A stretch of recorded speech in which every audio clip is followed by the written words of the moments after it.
guys, welcome back to the channel. In this video, we're going to be talking about budgeting. We're going to be talking about the 50-30-20 rule, going over it a little bit more in depth and actually breaking down what you need to do. So there are going to be some steps to really create a budget. Step number one, collect your financial information. That is right. This is most easily accessed by banking statements, which is interesting because it cannot tell a lie. So you can account for every penny coming in, every penny going out. You know exactly in black and white on statements where you're going to take your financial information from. Two, find out where the money is coming in. Again, for most of us, that is an employer. If you have multiple sources, if you have investments, things of that nature, what is your total amount that you're actually getting in every single month, tallying it up, and then of course, figuring out where the money is being spent. Now, this really works in two different ways. One, it creates accountability to where all of your money is going. You know how much is coming in, you know how much you're saving, you know where every single penny is going. Because there's really two versions. Either one, you're going to sit at the end of the month and you're going to wonder exactly where all of your money went. Or two, you're going to sit down and actually have control of your money and know exactly where every single dollar went and making sure that every dollar was well worth it. Step number four involves figuring out how much is left at the end of the month, if there's anything left at the end of the month. Now, unfortunately, in today's day and age, a lot of consumers, a lot of people do kind of spend more than they make. That is where loans come in, credit cards, things of that nature. You're essentially supplementing your income with credit card debt, which long-term can be super detrimental to your savings plan and also to your ability to have financial freedom and actually being debt-free, which is the goal of what we're doing on this channel. Number five, set financial goals, whether it is buying a car, whether it is retirement, buying a house, things of that nature, really setting a goal, setting a time frame, and setting a realistic time frame. If you're 20 years old and you want to retire by 30, not sure the realistic expectations you're going to have there, but again, you're going to have to really set down those goals. Number six, assign a purpose for every single dollar. Now that you know exactly where every single dollar went, you can go through and you can say, you know, X amount went to this, X amount went to that. And that is where really the next rule comes in, which is the 50-30-20 rule.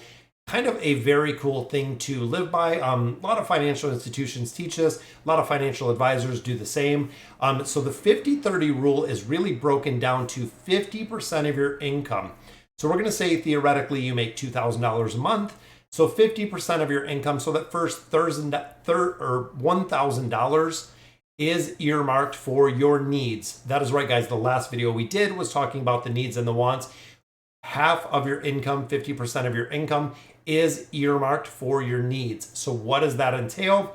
Rent, mortgages, it includes car payments, utilities, groceries, possibly clothing, things of that nature, things that are subsistence that you have to live.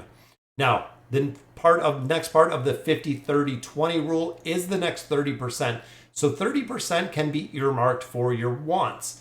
So again, looking at our $2,000 income, we already have $1,000 that went to your needs.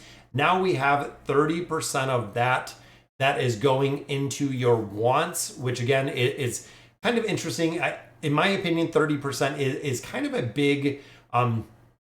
big portion to put just towards the wants. So this can include streaming services. It can include shopping, vacations, things of that nature that you're really looking to fulfill. You know, it could be gym memberships. It could be anything that you're really interested in that is going to fall in this want category.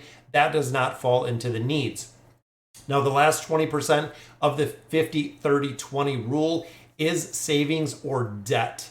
Now, in my opinion, again, I think it should be a little bit more than this 20%, especially if you have debt. So you might be looking at, you know, doing like a 50-25-25 split, just because you might have to cut back a little on the wants that you are looking at or the things that you actually want to pay back debt or to save money, which is very important. So saving includes emergency fund, which is the first step, the first basic step of saving is your emergency fund, guys.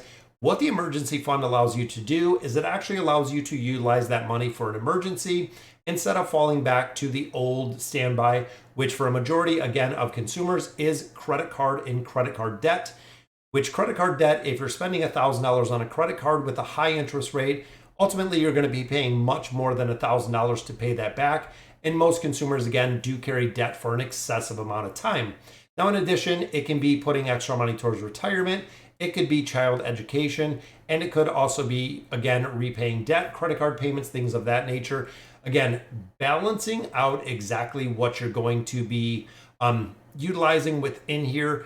Again, take your income, collect all your financial data, guys, get it together. We're going to go through step by step in the next couple videos, exactly building out the budget itself. I'll have some sheets, some create sheets, some Excel sheets that we can go through and actually build it. Again, so at this point, we are collecting your financial information, or I'm not, but you are.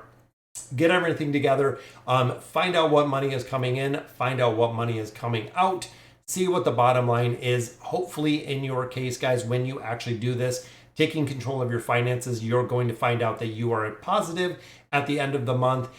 If it is coming in a negative, either the needs are going to be adjusted or the wants are going to have to be adjusted to come more in line to the savings or debt category, which again, for a majority of people, they kind of run the 50-50 rule between the needs and wants. The biggest thing that I hear in my career or my profession is that I don't have any money to save. But again, when you break it down and you kind of put it into black and white, it's very easy to see things that can be eliminated, whether it's going to Starbucks or Dunkin' Donuts on a regular basis, spending money on streaming services you're not utilizing, spending money on gym memberships you're not utilizing, where again, taking personal accountability is really what I want to focus on here. Building better money habits, making sure that you're accountable again for where your money goes, guys, because you're the only one that's going to do it. For a majority of people, I would say probably 70-80% of people do not have a budget. They could not tell you, how much money goes towards the rent or mortgage. That's usually a pretty good one. But what kind of rate are they paying on there? Car payments, they might know what the car payment itself is. They may not know what the rate is on that. Again, you're in control of your finances. The more time and effort that you put into it, you can shop for a lot of different things. You can get a lot of different things on a discount. Even utilities, you can manage them a lot better. Groceries, whether it's coupon clipping, whether it's going to bulk stores such as, a Sam's Club or a Costco, things of that nature, you can actually budget out how much you're going to spend. And again, take complete control of your money. Streaming services, shopping, vacations. Vacations are not something that we're looking at putting into a category where you take a vacation, you put everything on your credit card, or you take out a loan for a vacation or a wedding, which again, I see quite often. It is setting aside savings to either repay debt or save for a big purchase item. Many years ago, it kind of shifted, the paradigm really shifted when it went to people started spending a lot more money than they saved. They actually didn't save for anything. It was more of the instant gratification. If I wanted to get married, you could go and borrow $10,000. That would cover the cost of your wedding. Then you start your marriage $10,000 in debt, which of course does not help anyone because now you have the first 5 years of your life for most people repaying the debt that we have in there.